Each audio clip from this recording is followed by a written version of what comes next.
너 다음 달에 엄마 생일 있는 거 알지? 적당한 걸로 알아서 센스 있게 준비해. 나는 알다시피 돈 없으니까 너가 알아서 사고 우리 반반씩 보탰다고 말씀드려.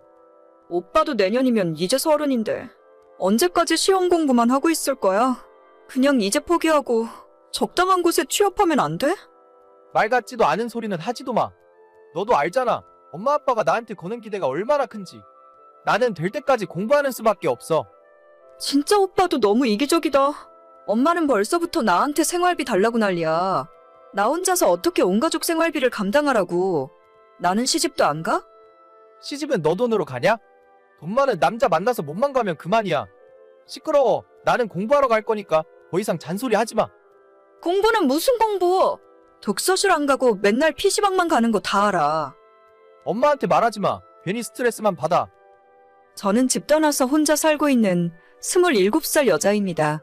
제가 학창시절에 그렇게 공부를 잘하진 못했지만 고등학교 3학년 담임선생님 덕분에 졸업하자마자 이천에 있는 대기업 생산직으로 취업을 할 수 있었어요.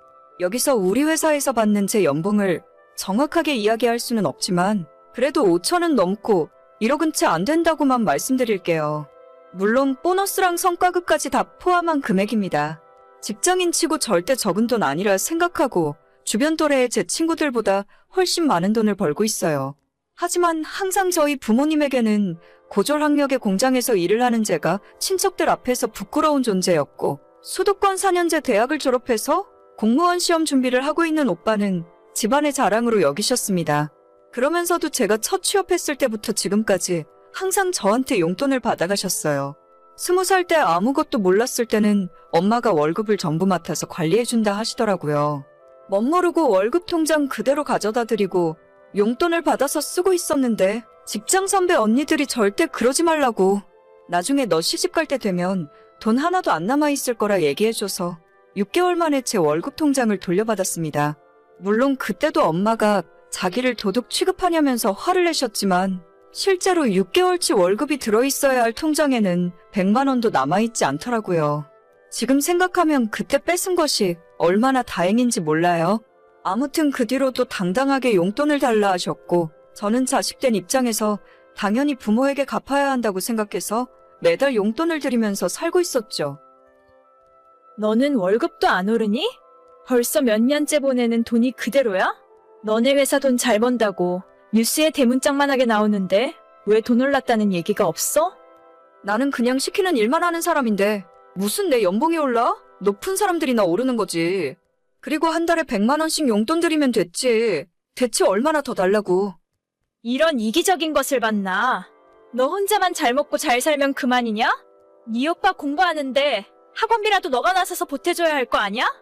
우리 집안 일으킬 사람은 장차 나란 일을 하게 될 영웅이밖에 없다. 내일 모레 30인데 아직까지 구급 공무원 시험 하나 합격 못하면서 집안을 일으키긴 뭘 일으켜? 엄마도 오빠한테 너무 오냐오냐 하지 말고 이젠 적당한 직장 구하라고 해. 얘가 오빠한테 말하는 싸가지 좀 봐. 너가 공순이 하면서 돈 좀 번다고 오빠를 무시하냐? 내가 언제 또 무시했다고 그래. 바쁘니까 나중에 이야기해. 엄마 통장으로 30만 원만 더 보내. 요즘 네 오빠가 날도 더운데 공부만 해서 그런가? 비실비실 하더라. 보약이라도 한 채 지어 먹이던지 해야지. 매번 이런 식이었죠. 저는 밤낮 없이 일해서 돈 벌어서 용돈까지 드려봤자 엄마 아빠한테는 그저 부끄러운 공순이 딸이었고 나름 대기업을 다니고 연봉을 많이 받아봤자 집에서 용돈 더 달라는 소리 말고는 잘하고 있다고 칭찬 한 번 들어본 적 없었습니다. 세상 물정 모르던 20대 초반에는 제가 번 돈으로 부모님께 용돈도 드리고 대학 다니며 공부하는 오빠한테도 용돈 보내주면서 집안의 효녀가 된 기분으로 살았었는데 해가 갈수록 고마워하기는커녕 더 내놓으라 닥달해대는 가족들 때문에 밑빠진 독에 물 붓는 기분이 들더라고요. 저희 집은 평범함보다는 조금 못 사는 수준의 집이었고 부모님들의 재산이라고는 제가 중학생 시절부터 살아온 좁고 낡은 빌라 한 채가 전부였습니다. 집안 형편이 이러니까 저는 애초에 부모님들에게 바라는 건 하나도 없었고 나중에 자기들 먹여 살리라는 말만 안 했으면 좋겠다 생각하고 있었어요. 그렇게 이어져 오던 부모님들과의 불편한 관계는 2년 만난 제 남자친구와 결혼을 준비하게 되면서 산산조각 박살이 나버리고 말았습니다. 엄마, 다음 주 주말에 남자친구랑 인사드리러 갈 거야. 어차피 엄마 아빠한테 바라는 것도 없으니까 결혼 승낙만 해줘. 너는 무슨 말을 그딴 식으로 하니?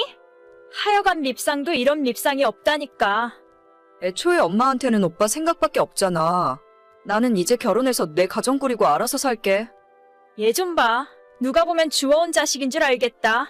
어떤 논팽이를 만나서 결혼을 하던지 말던지 상관없는데 지금처럼 생활비는 매달 보내줘야 한다. 결혼하면 남편이랑 돈 관리 같이 할 건데 어떻게 엄마한테 생활비를 줘? 그냥 기본 용돈 정도로 30만 원쯤 생각하고 있어. 뭐? 30? 그걸로 뭐 하라고? 과자 사 먹으라고? 그딴 푼돈 주면서 생색낼 바에야 그냥 호적에서 파줄게. 남자친구고 뭐고 간에 데려올 필요도 없다. 그냥 네 인생 네가 알아서 살아. 아니 무슨 말을 또 그렇게 해? 나는 엄마한테 생활비 안 보내면 딸 자격도 없는 거야? 내가 아빠 엄마한테 결혼 비용을 보태달랬어? 뭘 바라기랬어? 그냥 딸이 결혼한다는데 기분 좋게 축하해주면 안 돼? 너가 먼저 우리를 개 밖으로 취급하는데 가족은 무슨 놈의 가족이야? 네 결혼식에 우리는 아무도 안 갈 거니까 알아서 결혼하던지 맘대로 해. 그게 싫으면 적어도 한 달에 100만 원씩은 꼬박꼬박 보내. 그 돈으로 네 오빠 뒷바라지 한다고 생각하고. 이런 상황에서도 내가 오빠 이야기를 들어야 돼? 엄마는 오빠가 장가 간다고 해도 이럴 거야? 야, 영웅이 장가 갈 때는 내가 이 집을 팔아서라도 해줘야지. 아들이랑 딸이랑 갔냐? 너는 시집 가면 그쪽 집안 식구잖아. 애가 왜 이렇게 철이 없고 생각이 없어? 나는 한 푼 해줄 생각도 없으면서 오빠는 집 팔아서 밀어준다고? 진짜 해도 너무하다. 내가 지금까지 엄마한테 보낸 돈이 얼만데. 누가 들으면 너가 우리 집 식구들 싹 다 먹여 살린 줄 알겠다? 대학도 못 가고 공장에서 일했으면 당연히 가족들 뒷바라지 하는 거지. 너가 아무리 날고 기어봤자 너는 결국 딸이야. 시집 가면 끝이지. 대체 뭘 더 바라니 너는? 알겠어. 시집 가버리면 끝이니까. 난 이제 엄마 딸 안 할게. 내 결혼식에 올 필요도 없고 앞으로 내 얼굴 볼 생각 하지도 마. 하여간 성질머리하고는 누굴 닮아 저리 못 데쳐먹었어? 우리 식구 싹 다 안 가면 너네 시댁에서 참 좋아라 하시겠다. 그건 내가 알아서 할 테니까 엄마가 신경 쓸 필요 없어. 대신 앞으로 나한테 돈 달라는 이야기도 하지 마. 가족도 아닌 남한테 내가 왜 돈을 줘? 이게 미쳤나? 시집 가기 전까지 주던 건 계속 줘야지. 믿기 어려우시겠지만 정말 저희 엄마와 저희 대화 내용의 일부예요. 실제로는 훨씬 더 많은 욕설과 협박에 가까운 말들이 있었지만 이야기 꺼내는 것조차 스트레스 받습니다. 우리 가족에게 저라는 존재는 매달 꼬박꼬박 돈 보내주는 사람 그 이상도 이하도 아니었네요. 엄마와 저렇게 대판 싸우고 난 뒤에 아빠한테는 연락 한 번 온 적 없고 오빠라는 인간은 가족 버리고 얼마나 잘 사는지 두고 보겠다면서 거의 저주를 퍼붓다시피 하더라고요. 그래서 얼마 전부터 본격적으로 결혼 준비를 시작했지만 저희 집은 빼버리고 진행합니다.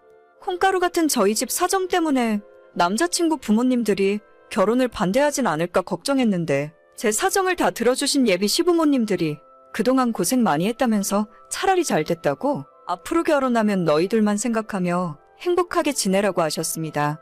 다른 건 걱정 하나도 안 되고 친정 식구들과 인연 끄는 것에 대해 무섭지도 않은데 막상 결혼 준비를 하다 보니 신부 입장할 때 혼자 들어가야 하는 것이 고민이더라고요. 남자친구와 예비 시부모님들과 상의를 해본 결과 신랑 신부가 동시 입장하는 방법이 가장 자연스러울 것 같아서 그렇게 하기로 했어요. 친정엄마는 저랑 그렇게 싸우고 당장이라도 호적에서 파버릴 것처럼 하더니 얼마 전 뜬금없이 제 월급날에 전화하셔서 왜 생활비 안 보내냐고 욕을 하셨어요.